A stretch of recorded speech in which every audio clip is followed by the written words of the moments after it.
If you're an office worker, student, administrator, or want to become more productive with your computer, programming will allow you to write code that can automate tedious tasks. This course follows the popular and free book, Automate the Boring Stuff with Python.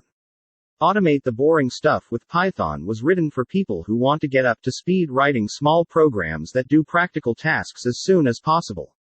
You don't need to know sorting algorithms or object-oriented programming, so this course skips all the computer science and concentrates on writing code that gets stuff done. Who this course is for: 1. Office workers, students, small, home business workers, and administrators would want to improve their productivity.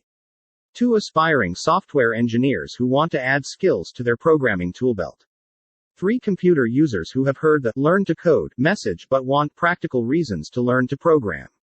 4. Experienced Python software engineers can skip the first half of the course but may find the later parts that cover various third-party modules helpful. 5. While this course doesn't cover specific DevOps tools, this course would be useful for QA, DevOps, and admins who want to learn scripting in Python. What will I learn? 1. Learn the basics of Automate the Boring Stuff using Python.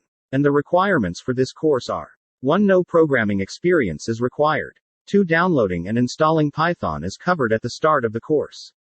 3. Basic computer skills, surfing websites, running programs, saving and opening documents, etc.